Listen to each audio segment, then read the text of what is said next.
Hi, I'm Janek Gwizdala and this is Cover Baixo.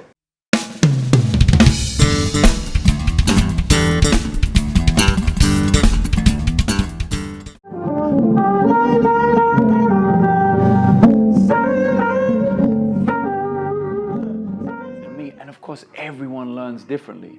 You can speak to some legendary musicians, bass players, who don't really practice, but you love what they do and they sound amazing, incredible. So it's really different for everyone.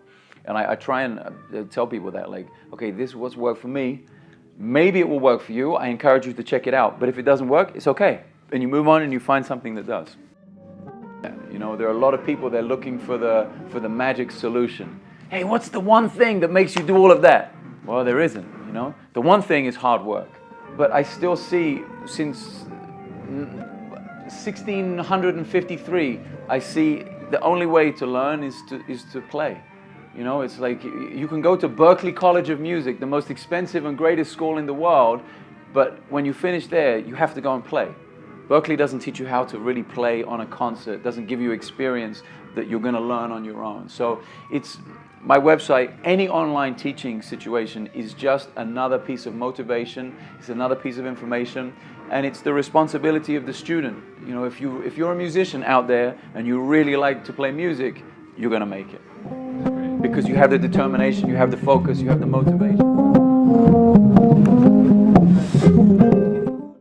Listening, wow, holy cow, so many things. A lot of classical music, a lot of songs, a lot of pop music.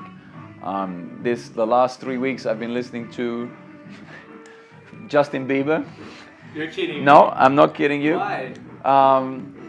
The Justin Bieber, Skrillex, and Diplo track, amazing song, amazing song.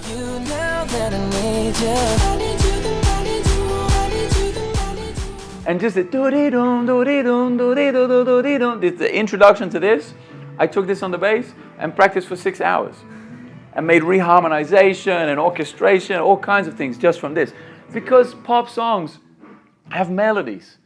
You know, it's like Elis Regina or Jobim or something. You take one tiny boom, be-do-dee-dum, be-do-dee-dum, bo-do-dee-da-da. You know, to How Insensitive or some simple melody like that. To me, this is pop music. To me, this is music. And when there's a melody, I want to grab it and I want to play with it.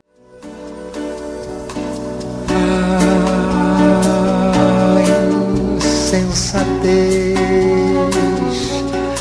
que você fez, coração mas sem cuidado. He answered it, I'm just open-minded. So there's a band playing in the next room. We're in a soundproof room. They're playing so loud we can hear them, right? Yeah. If I listen to 5 notes, this could be influence, you know? We could take this. We could take it.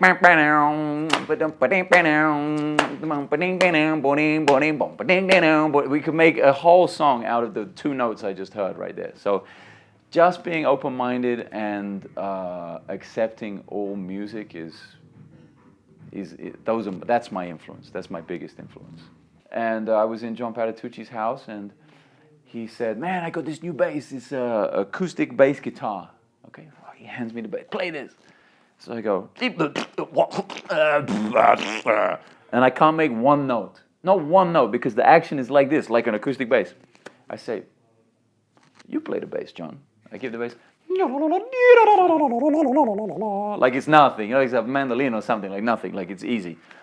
It's like, oh shit, you know, like this is, wow, he really has serious technique and ability to produce sound.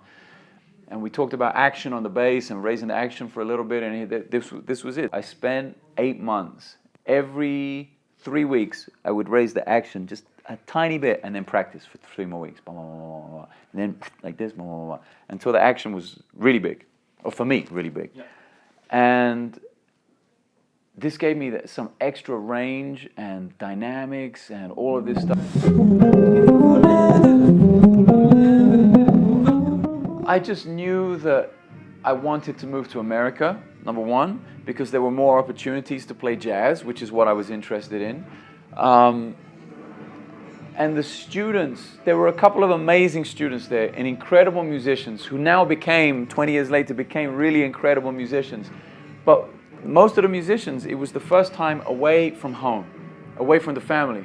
And there's a bar in the basement of the school. So everyone wanted to party and I wanted to play.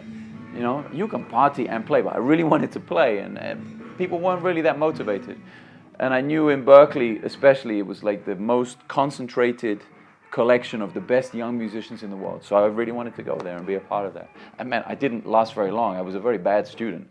I stayed only 3 semesters and then quit and moved to New York. So, but in those 3 semesters, I met people. I met 20 or 30 people that I'm still working with today. That was 17 years ago. And these are my best friends, my musical companions, and it's incredible, really incredible. I don't really regret anything because every decision I made led to something else. And I just have to take that decision and go with it, you know. Like, I'm sitting here, I'm talking to you. I just finished a concert last night with Mike Stern and Dennis Chambers, my 2 childhood heroes. I can't have any regrets. You know, this is my absolute dream. So I have no regrets.